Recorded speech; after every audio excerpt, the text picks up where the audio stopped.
Namaste, everyone. I hope you are all well.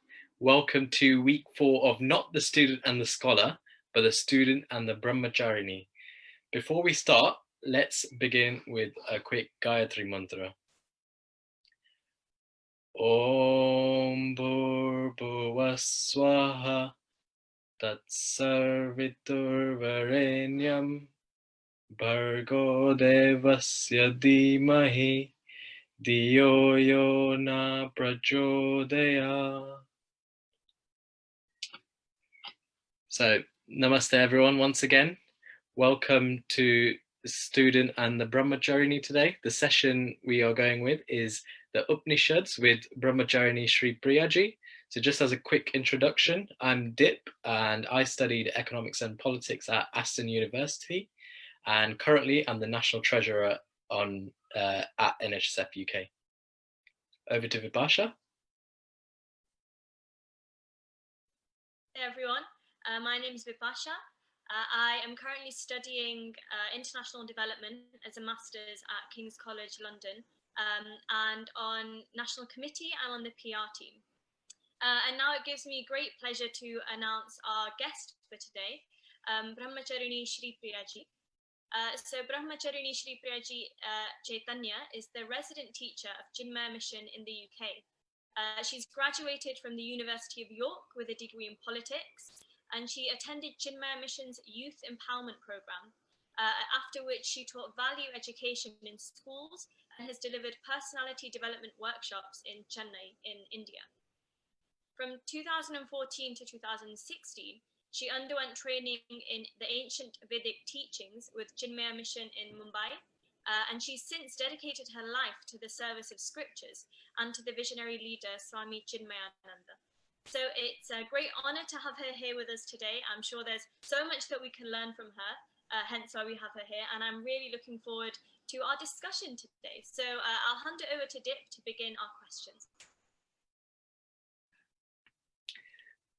Thank you, Vipasha. So, Sri Priyaji, just to begin with, just a quick introduction. Can you briefly tell us what the Upanishads are about? How many are there?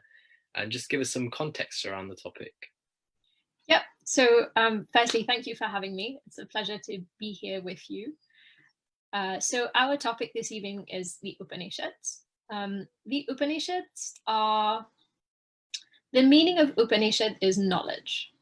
So what we get from the Upanishads means the knowledge of the truth that is being spoken about by the Vedas, or we can think of it as knowledge about ourselves. And in a secondary sense, because we gain that knowledge from various texts, therefore we call those texts Upanishads. And there are numerous Upanishads, there are a lot, but there are said to be 108 principal Upanishads, which are kind of the well-known ones. And out of that, again, there are major Upanishads, which are called major only because commentary has been written on them by Adi Shankaracharya. So this is the meaning of the Upanishad. It means knowledge, but in a secondary sense, it means the books from which we get that knowledge. That's really interesting, thank you. And is it possible to place them in history? I know that a lot of our texts and scriptures are thousands and thousands of years old, but do we know who compiled the Upanishads and roughly when they were created and put together? So this question is really interesting because if you look at the Vedic literature from an academic background, then this is the thing that we're always trying to do. We're kind of trying to identify where they belong in history, in time. And of course, then what is said is they are thousands of years old, and they'll say that the Rig Veda is the oldest, and after that we have the other Vedas within which different Upanishads are coming.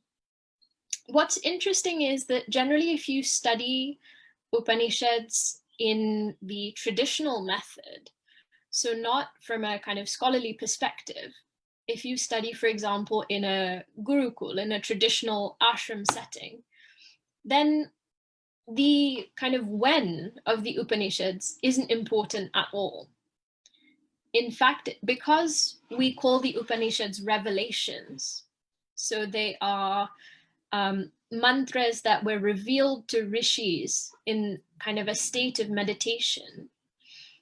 Therefore, it's said that it's not important when they came about, because that knowledge isn't created at a particular point of time. It just becomes available.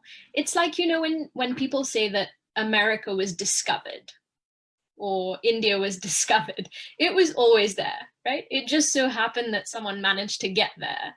And then they say, okay, from here on out, this is when history begins. So it's kind of the same with the Upanishads. That knowledge was there, but at the time it was revealed, it's kind of, it gets passed on, and then much later it gets put to paper. So it is spoken of in a historical context, but I think much more in an academic setting than for example, I studied in a much more traditional setting where that wasn't the focus. So you can look at it either way, I think. No, that's really interesting when you put it into the context of when a country was discovered, it was always there. So yeah, just on the Upanishads, I've heard that Vedanta is part of our Upanishads. Could you just explain to me what is Vedanta, and is that the most important part of an Upanishad? So Vedanta means, there are two words. So one is Veda and one is Anta. And when we put them together, we get Vedanta. So Veda, you know what that is. That is the Vedas. And Anta, we generally take to mean the end, which is why people often say that Vedanta is what is found at the end of the Vedas. But Anta also means the kind of the culmination, or the pinnacle, the kind of main idea. And therefore, when we talk about Vedanta, actually what we are referring to are the Upanishads. So they're not really two separate things. Vedanta means the knowledge of the Upanishads. So we're equating the two.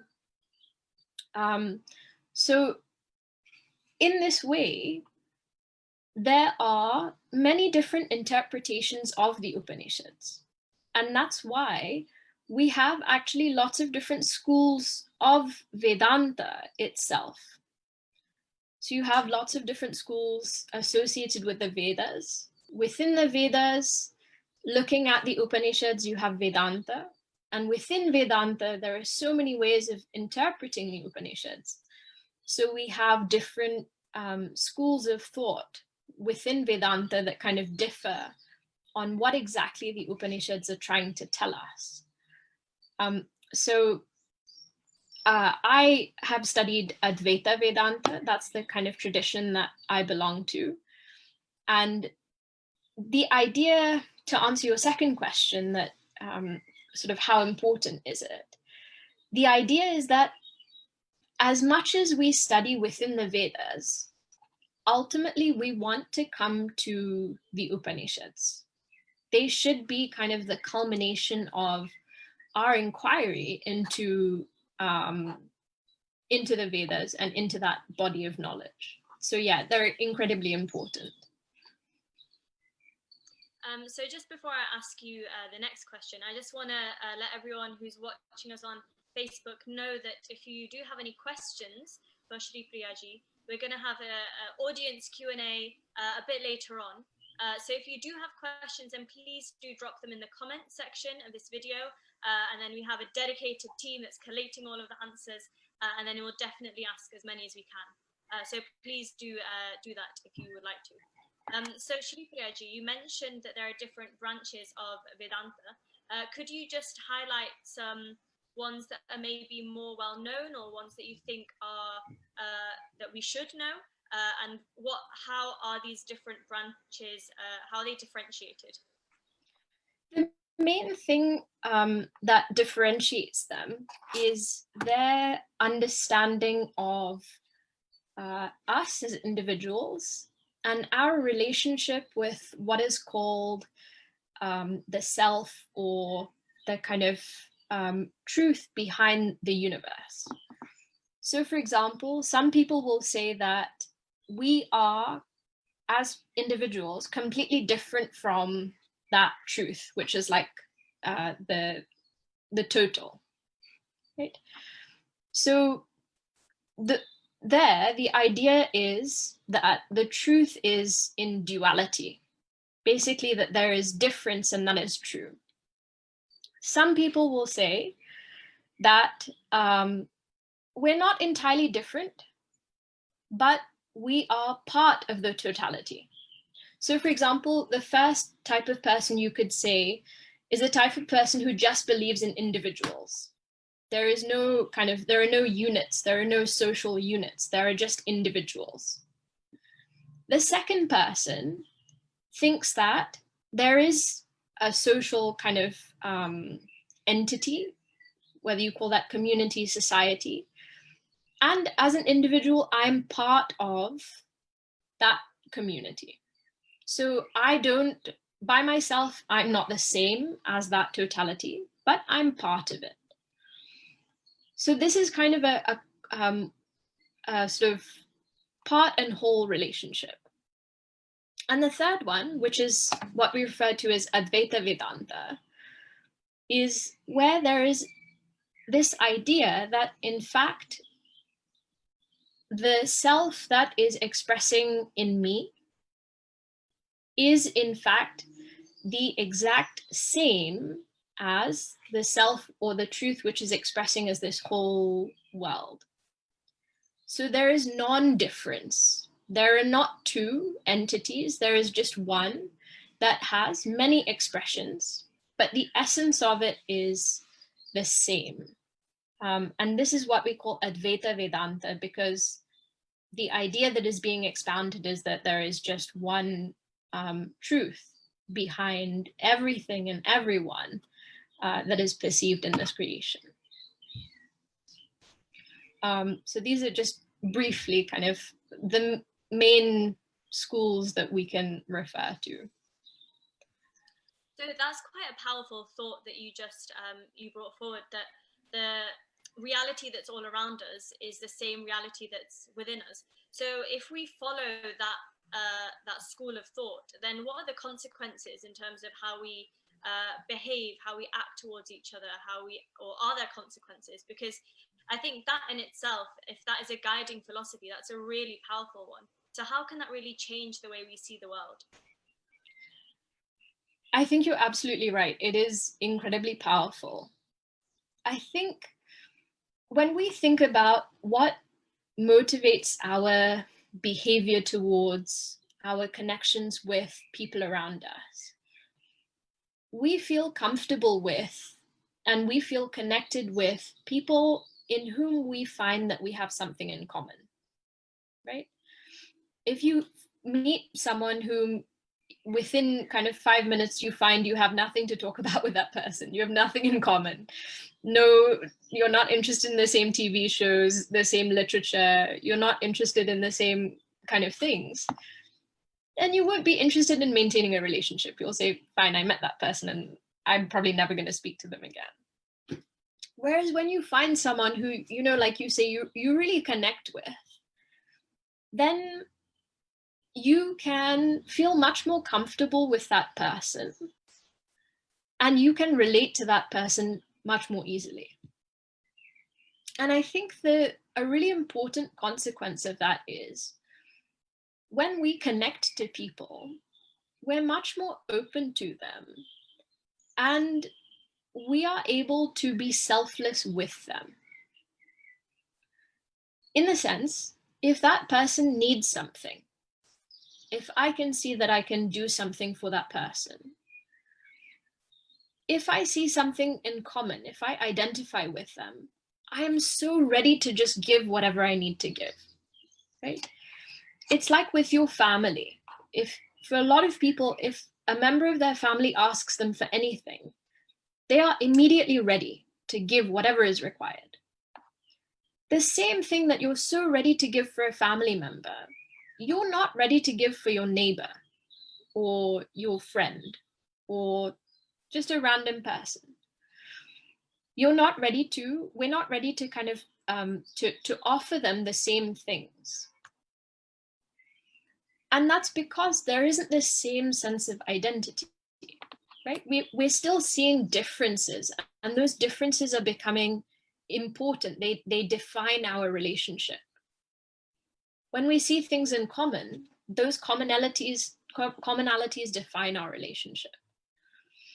So I think actually being able to see this oneness is a beautiful way to live, because it means that we can connect with people around us and we can be much more loving and compassionate, because we're not focused on how people are different from us. We're able to see ourselves in that person.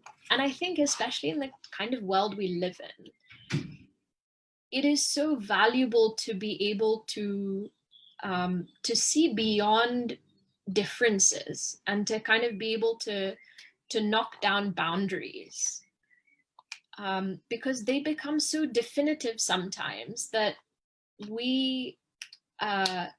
it generates a very negative feeling.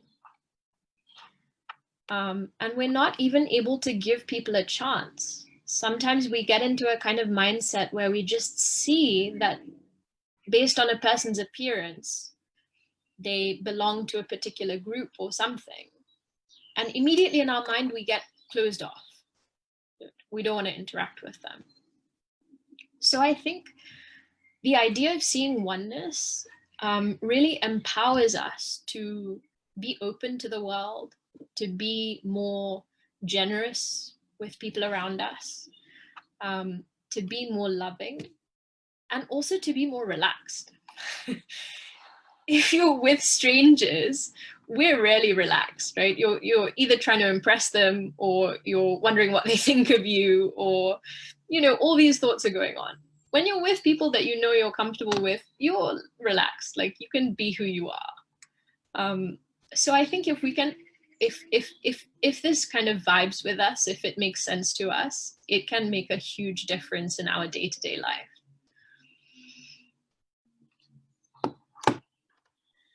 And that is really interesting. The context around just the way you put it in, it just makes it sound like, yeah, this really has some meaning to it. Just going back to a point you made earlier about the knowledge.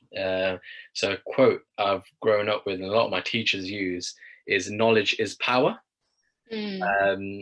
Would you agree with this? And what does the Upanishad say about how we can go about acquiring this knowledge? What's the best way of doing so? I think I would agree with it with conditions. So what's said within the Upanishads themselves is that there are two types of knowledge. One is objective knowledge. In other words, knowledge of what becomes an object to me. So that means knowledge of anything in this universe which is not me. Right? Whatever is not me, I'm the subject. So whatever is not me becomes an object. So knowledge of anything. So whether it's science, math, literature, art, history, philosophy, if it's talking about something else, then it's called objective knowledge. And it's great to have this objective knowledge, right? This is what we spend the kind of formative years of our life acquiring. So school, primary school, secondary school, university, postgrad, we are acquiring knowledge about the world, the way that it works, why it works the way that it works, etc. So I think this is obviously incredibly important, incredibly useful. But actually what is said is that the other type of knowledge, which is subjective knowledge, in other words, knowledge about ourselves. That knowledge really makes us powerful, in the sense it's not going to give us power to wield over others, but as long as we have not understood ourselves according to how the Upanishads want us to understand ourselves, we will always have a sense of insecurity. No matter how much we learn about the external world, there will be some insecurity within us. And we see this, right? You see people who are incredibly knowledgeable and very high achieving, but there is still some kind of, whether it's arrogance or whether it's insecurity, there is something that is indicating they're not comfortable with themselves. So what the Upanishads are trying to give us is this subjective knowledge. They're trying to help us understand ourselves. And I think this is something that we are all doing anyway. But if we accept the guidance of the Upanishads, then we can gain the kind of knowledge that can really put us at kind of peace.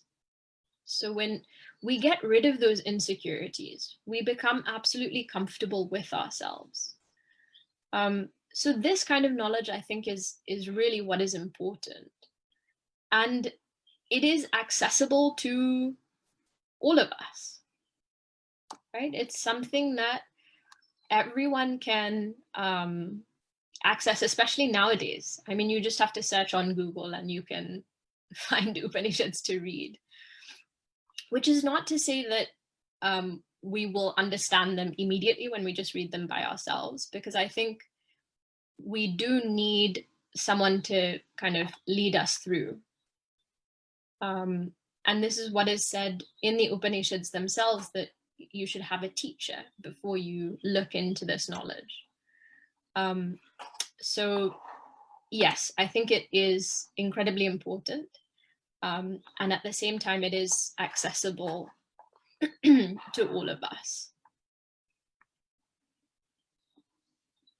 So you said self-knowledge, and we have objective knowledge would be things that are outside of us, so the world around us, and subjective knowledge being knowledge about ourselves. What does that mean? I've heard that a lot, and I think a lot of times students will hear from great speakers like yourself, who you might have found that inner self, inner knowledge. But then it like sometimes we're a bit stumped, like, okay, how do we do that? Is that through experiencing things? Is that through meditation? Is that through talking to family members about what I used to be like when I was younger? How do we get this picture of who we are, of what this self-knowledge is? Because yeah, I guess that's just like one practical element of it. So could you shed some light on that? Yeah, I think it's kind of it's incredibly important to find out what it practically means, right? You're very right that we talk about self-knowledge. What does that actually mean? So I'll tell you what it doesn't mean, and hopefully that will make things clearer. What it doesn't mean is finding out about myself as I am understood by the world. So what does the world perceive of me? The world perceives my body, which is constantly changing. The world perceives my personality, or at least how much I express of it. There is this very famous thing in, or this idea in psychology, right? That there are sort of 4 sort of quarters. 1 quarter of our personality is known to us and to other people. 1 quarter is known only to other people. 1 quarter is known only to us. And 1 quarter is not known at all. So we're not looking at what the world knows.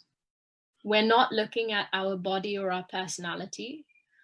We're looking at that thing which is as yet unknown. which we haven't had a chance to think about yet, which for most people is a very new idea that the Upanishads introduce. It's a new way of thinking of ourselves that allows us to see us separately from the kind of identity that we're very familiar with as a result of learning about it ourselves and also learning about it from the people around us, the world that we live in. So I know I didn't say what it is, but I said what it isn't. So hopefully that kind of gives you an idea.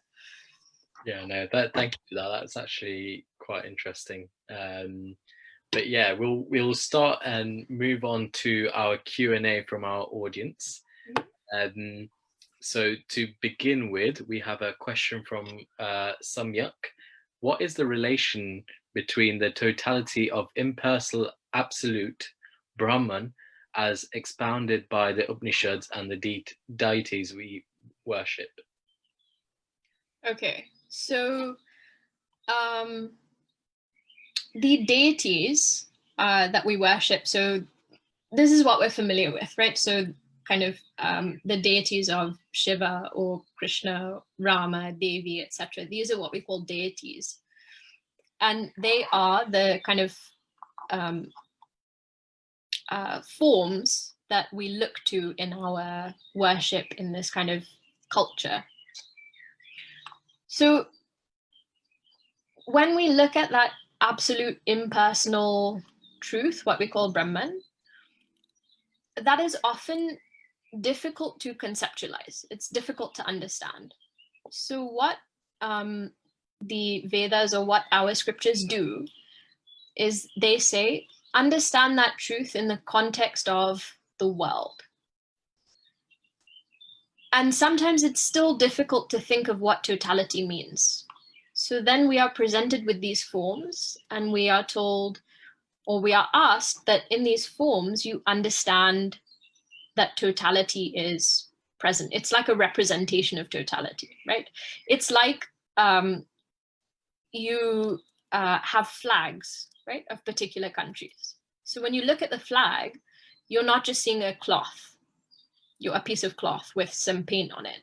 When you look at that flag, what it invokes is your understanding of that country. So it's representing much more than what it actually physically is. So in the same way, these deities are a representation of the truth as perceived in association with this creation. I hope that answers the question. Yes, thank you. So the next question is from Shri Kishorji, and he asks, what is the role of a guru in understanding ourselves and more widely understanding the concept of Brahman? So the guru is an incredibly important person for someone who is inquiring into the Upanishads, because as I mentioned, it's not something that should be done, that we should do on our own. In fact, it said you should not do it on your own. So the guru is someone who not only has studied and grasped the meaning of the entire breadth and depth of the scriptures, but they themselves are also fixed in that self-knowledge. So the guru is uniquely qualified to guide us through the knowledge of the Upanishads based on the scriptures, and to guide us through our inquiry process based on their own experience of what they've been through in their quest to understand this truth. So in fact, the guru is sort of a requirement, if you want, for someone who wants to gain this knowledge. It's incredibly important to have a teacher.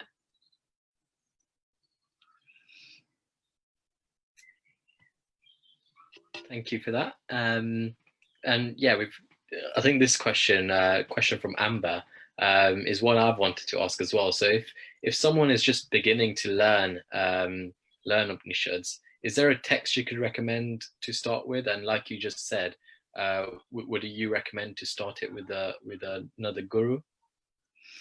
Yeah, so in terms of the Upanishads themselves, there is a verse which kind of names the principal ones, and it can be studied in that order as well. So it says Isha Kena Katha Prashna Munda Mandukya Titirihi Aitareyam Cha Chandogyam Brihadaranyakam Tatha.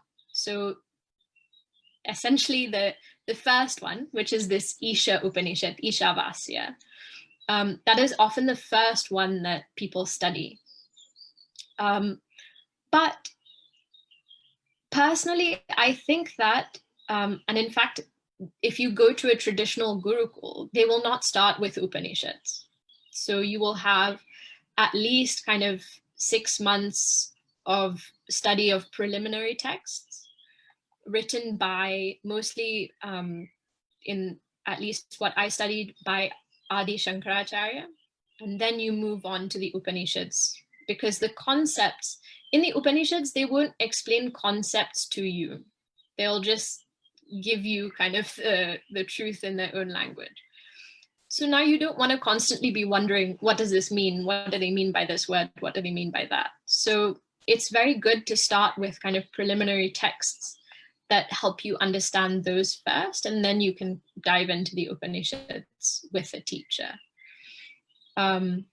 So a preliminary text, I'll tell you what I think is actually incredibly useful. And of course, because I belong to this tradition, I will recommend what our teacher recommended. So there is a book by Swami Chinmayananda called Self-Unfoldment. And this is a really comprehensive introduction to Vedanta, to the concepts of the Upanishads.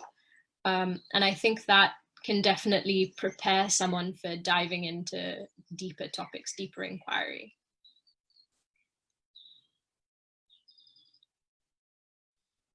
Thank you for that. I think that will be really useful for all of us, and I have noted that down, and I'm going to add it to my reading list. So thank you for that. The last question before we wrap up the Q&A is actually from Acharya Vidya Bhaskarji. So he was our speaker last week. So it's a treat that he's sent in a question for you. So I'm sure it'll be complicated, and but yeah, you can handle it. So the question is that the word self and the word selfish are very close in English. So should we perhaps leave Atman untranslated and rather explain what it means? So like we do the word dharma. I think that's a very valid question. Acharya Vidya Bhaskarji is much more knowledgeable than I am. But I think that it can get confusing, because our concept of self is so different than what the Vedas and what the Upanishads are trying to convey to us. So often when we use the word self, we get confused. Whereas if we use the language of the Upanishads, it becomes easier to define it using its own language. The kind of compromise that we sometimes make is sometimes people are just put off by Sanskrit. So they hear a Sanskrit word and they just switch off. They just don't want to listen anymore. And this is what Swami Chinmayanandaji, he started teaching in English when he first started, exactly to make it accessible. But I think with the right approach, definitely this method of using the Sanskrit words is, it's incredibly powerful, because Sanskrit by itself has so much meaning and so much power. So a very valid question. I think we had a similar discussion about Shraddha, about faith as well. So yeah, yes. Thank you for that. I agree with that answer. I think it's very difficult. A lot of things are lost in translation from Sanskrit to even a regional Indian language to then English. So definitely. And unfortunately, we have to stop the Q&A there, but I'm sure that we'll be able to collate the questions and then get Shri Priyaji to send through her answers on the comment section later on. So thank you to everyone who has asked some questions. And I'd just like Shri Priyaji to ask you for just a final takeaway. If everyone had to take away one message from today's webinar about the Upanishads, about self, whatever, what would it be? What do you want us to absolutely take away from this? Life is so much better, and we are so much more fulfilled if we know ourselves. So if you even have had one thought during this session that you would like to look at the Upanishads, you would like to find out a little bit more of what it means, don't put it off, I think. Just do it. Do it before your mind convinces you that you're not interested or you don't have time. Because the benefits and what you will get from it will be immense. So I think do yourself that favor.